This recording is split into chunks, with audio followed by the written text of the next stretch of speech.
Hello, my friends. Welcome. My name is Joe, and this is the Joe Martino Show. Today's episode, we're going to read some emails. If you've ever read a book of short stories where all of the short stories seem to be disconnected, and then at the end, they're all connected together, that's today's episode. That's what we're going to talk about today. We're going to talk about the voice in your head that tells you you're an imposter, that you're an outsider, and that you don't belong. It's a lie. It's a disease, and we need to treat it. Let's kick it off. This is the Joe Martino Show. You're listening to the Joe Martino Show, a podcast dealing with all things emotional, relational, and human nature. Joe is a licensed counselor in the state of Michigan, specializing in relationship therapy. He is also the author of the book, The Emotionally Secure Couple. All advice offered in this episode is offered for entertainment and educational purposes only. Enjoy the show. Okay, welcome back. If this is your first time, welcome for the first time. So we're back. School is in. Sports are being played with mask. There are protests about the sports being played. There are protests about the mask. There's more distress, more anxiety, more fatigue, more arguments. A presidential election is roughly 60 some odd days away, 50 some odd days away. And there is all sorts of how can you be a decent human being and choose that person going on. So let's talk about that today. Maybe no. No? You don't think so? My son's shaking his head no. Actually, we are going to talk about it just for a second, but we're not going to talk about the election. We're going to talk about our responses to each other in this time. I do want to read an email, or at least address an email. I got an email from someone who is reading the book, oh my goodness, Tara Westover's book. I just talked about it last week, Educated. I am almost done with it. I'm listening to it on Audible, and I'm almost completely done. I did take the second half of last week off from listening to it, and I just listened to some interviews, podcast type stuff. But somebody wrote in, and actually I got quite a few people reaching out to me, but somebody wrote in and brought up their own past of abuse, how they read the book, and how one of the things that ran for them as an adult, one of the things that they discovered was how their abuse as a child affected them in an adult, because they didn't really talk about it much as a child, and it wasn't like his abuser was always abusing. And I think that's one of the misconceptions about abuse. If you haven't experienced it, first of all, that's good for you. Like, you should never feel bad about that. But there is some things that you probably don't understand about people who've gone through abuse. And one of those things is how much the abuse runs the narrative in the person's head when they become an adult. When an abused child becomes an adult, often their radar is on all the time, right? Their radar for threats, their radar for potential abuse, but also how they resolve situations is on high alert. And what's interesting, there's a fascinating correlation between the amount of abuse that a person takes or endures. I guess you don't really take it, you endure it, you survive it. And so the amount of abuse that a person survives and endures is directly correlated to, if they don't process it when they become an adult, they'll often flip out over little things, and over really big things, they'll be perfectly calm. Because one of the things that happens is our brain wires itself to find our constant state of being as normal. One of the things that your brain does, that my brain does, is it simply engages itself by wiring its neural pathways to find what you're constantly in as normal. And so for an abused person, at some point in their life, chaos becomes normal. And it's the lack of chaos where they actually feel the anxiety. And that's what this email is. A pretty long email, and I emailed back and forth with the person a little bit, told them I might mention it. I didn't think I was going to read it, simply because I think it's a long read, and I'm not sure I would do it justice reading it into the mic. But when you get to that place of chaos as normal, when you withdraw from it, and what happens is it then creates barriers for relationship intimacy when you are an adult. because nobody wants to be in a constant state of chaos. Even the person who finds himself most comfortable there, they don't want to be. It's actually one of the great cognitive dissonances that happens, or one of the great aspects of cognitive dissonance that happens. And one of the issues that drives people who have survived abuse, it drives them to places that they don't typically want to go, is they're caught in a paradox of, I don't want to constantly live in chaos, but when I'm not in chaos, I don't feel comfortable.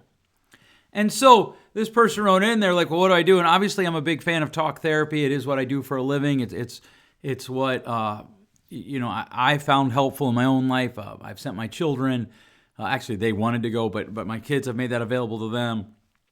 My wife's been available to her.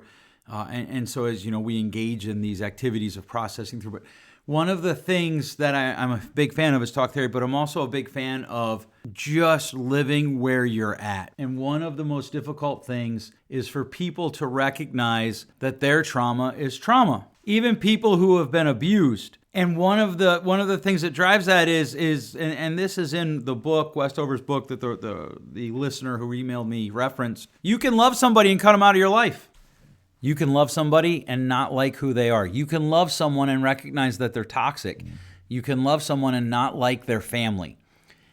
And one of the things for people in general is when we think about abused people, when we think about abusers, I call it the Disneyfication of our lives. We tend to Disneyfy our lives. The people who are good are all good, and the people who are bad are all bad. For the vast majority of abuse survivors, that's not accurate. The person who did their abuse was also loving. The person who did their abuse, the person who abused them, the person who hurt them, the person who verbally attacked them, the person who put them through the emotional ringer, the person who physically beat them, also loved them. And they often loved them. Sexual assault tends to be a little bit different, but even in there you can find this variable, even in that category. And so one of the things, I was talking to a guy, I'll call him Nicholas.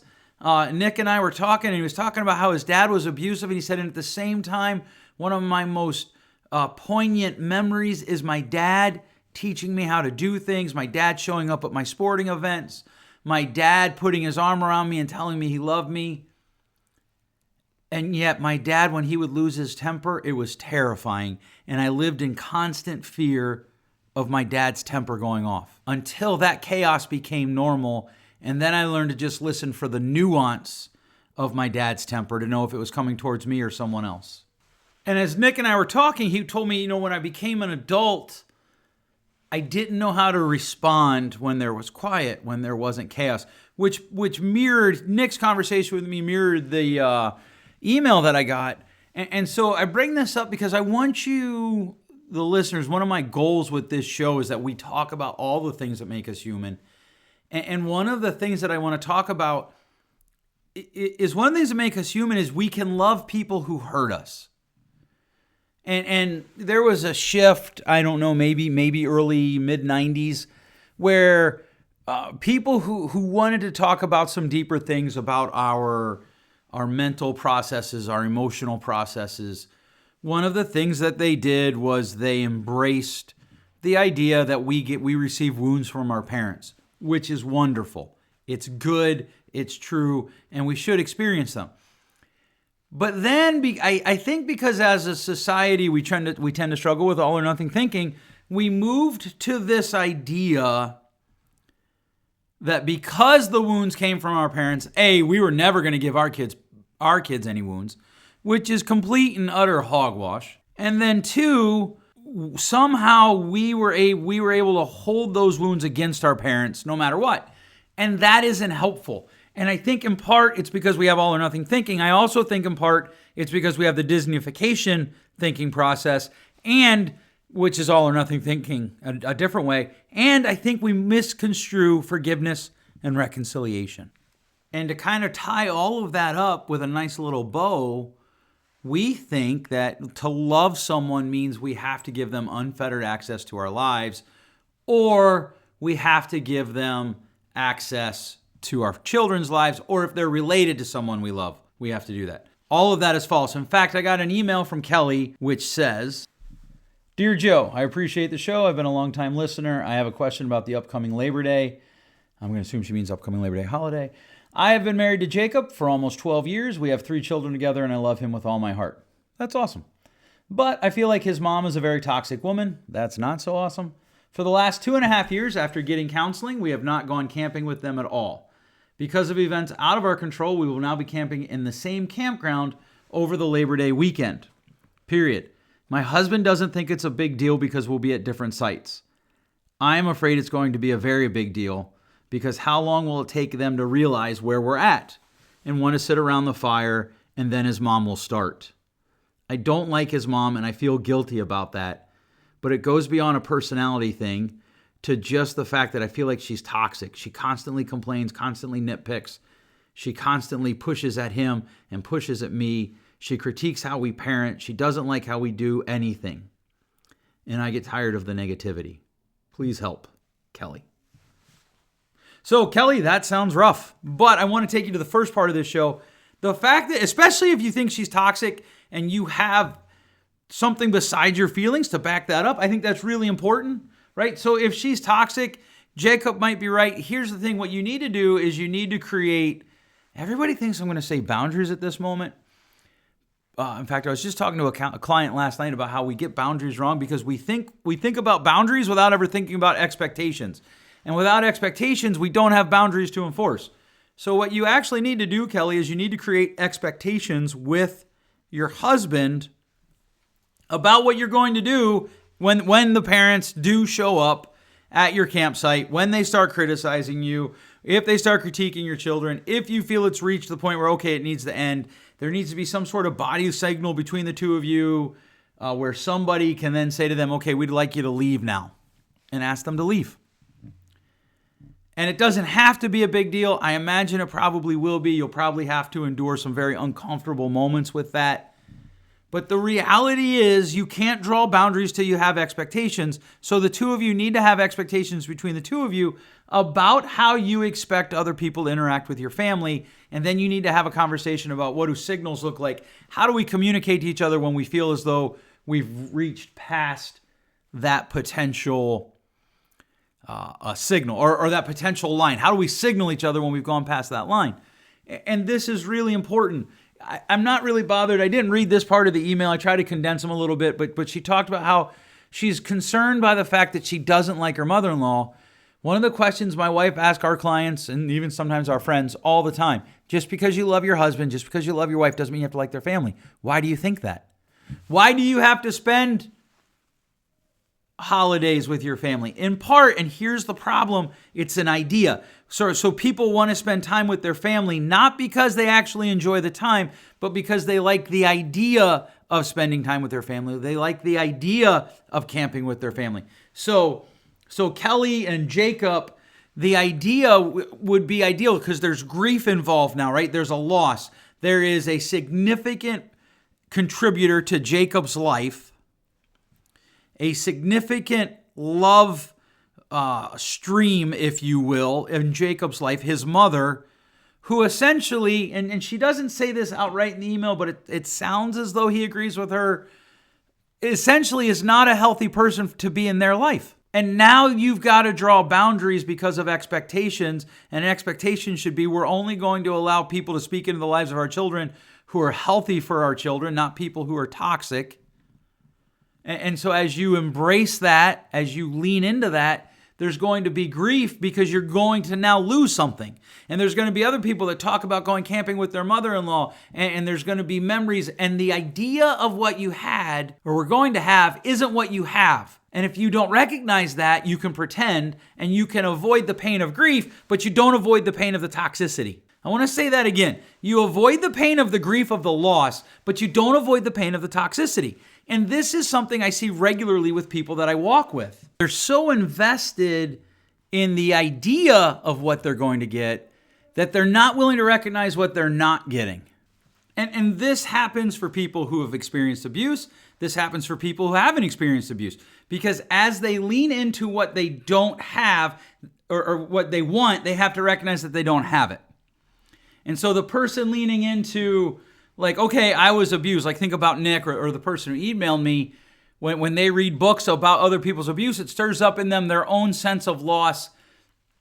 Their own narrative begins to become, I'm the imposter. And Westover does an amazing job in her book about talking about how she doesn't ever feel like she fits in. Everywhere she went in education, she felt like an imposter. Every place that she went with friends, she felt like an imposter.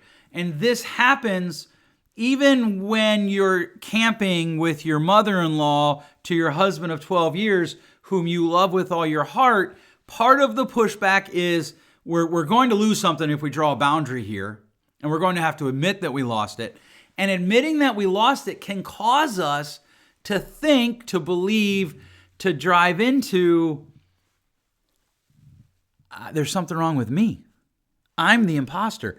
I'm the problem. It's not actually my mother-in-law. It's me, Kelly. I'm the problem. I'm the one who has the problem because Sue can get along with her mother-in-law, and Catherine gets along with her mother-in-law, and Erica gets along with her mother-in-law. Why don't I get along with my mother-in-law? It must be me. And this imposter, I'm the imposter, runs for people who have been abused or haven't been abused often. But it definitely runs for people who've experienced trauma, especially trauma in the form of abuse.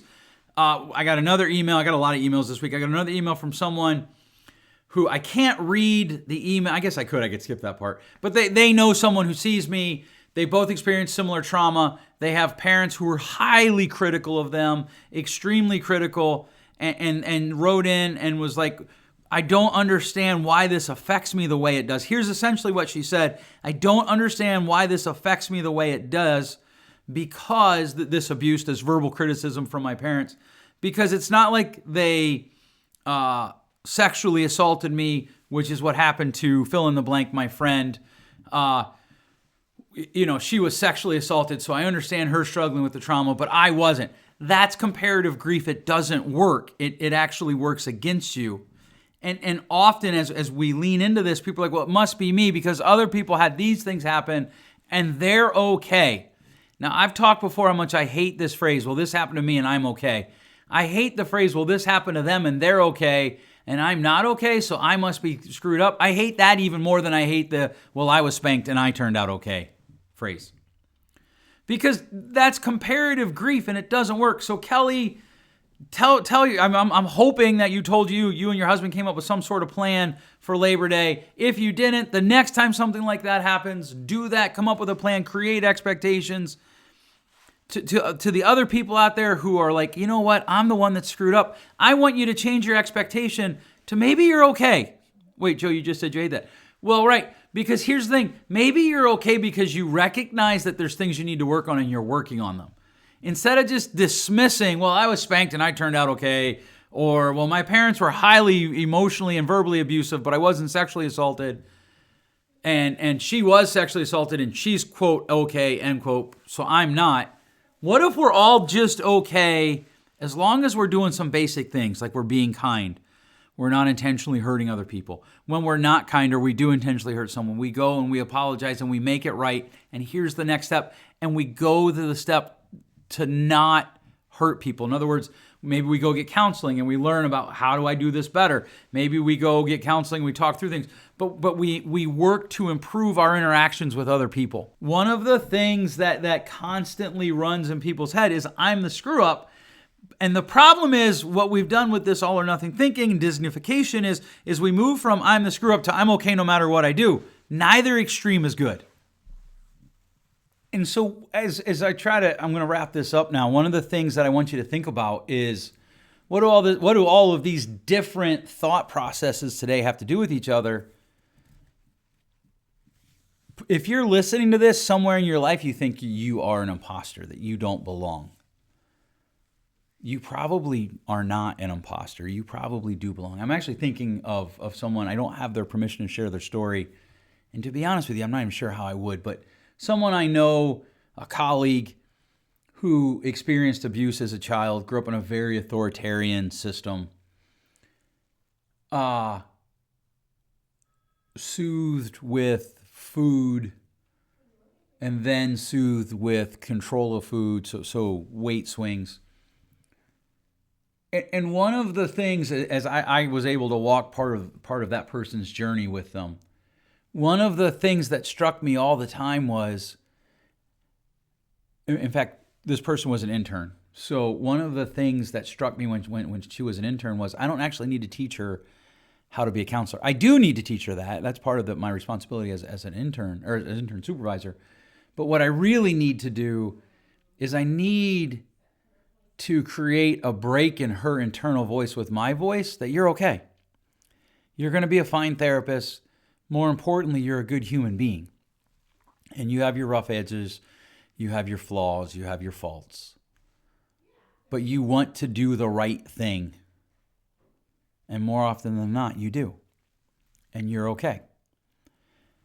And all of the different scenarios that I talked about today, whether it is a person who's experienced abuse from someone who was also loving, because that really messes with your head. Because wait, I love this person, but if they're in my life, they're toxic and they hurt me. Whether it's my father who abused me, that's Nick, or it's Kelly and it's Jacob's mom, who Jacob I love. I got another email from someone who was like, I love my in-laws more than I love my mom and dad because my in-laws have just poured into me the last 15 years.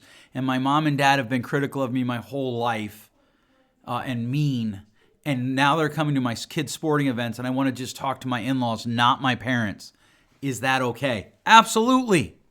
I mean, be polite, but absolutely. You don't, but then she's going to yell at me. Yep, she probably will.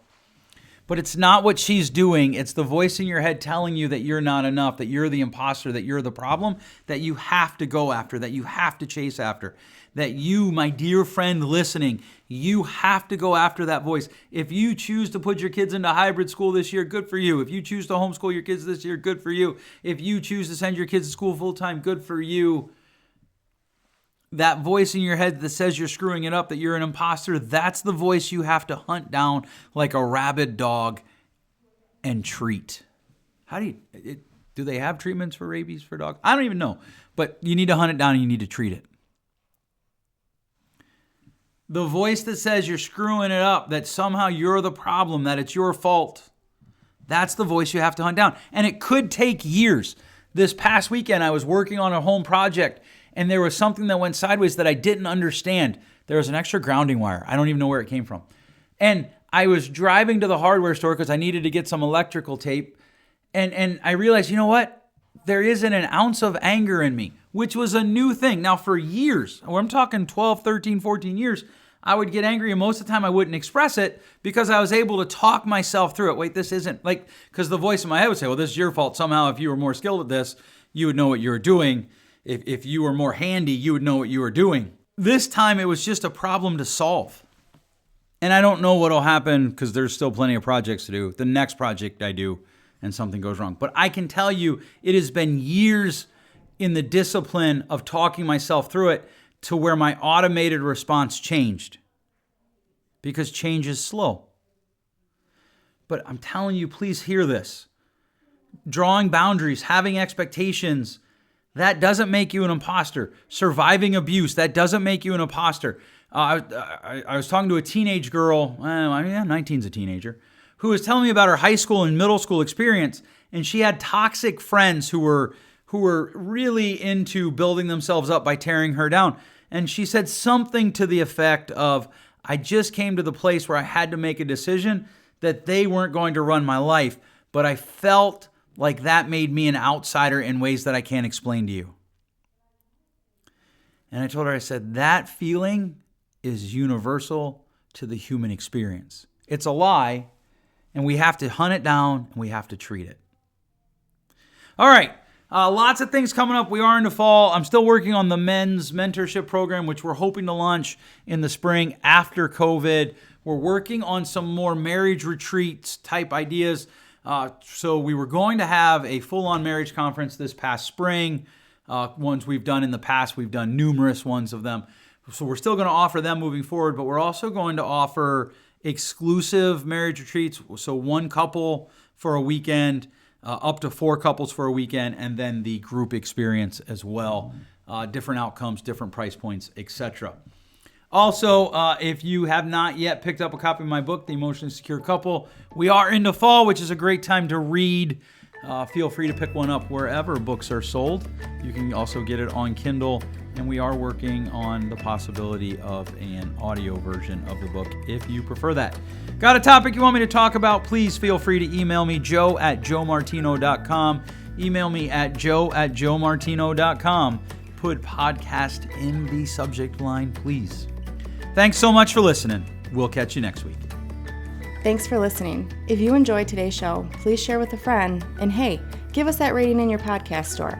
Until next time, change possible.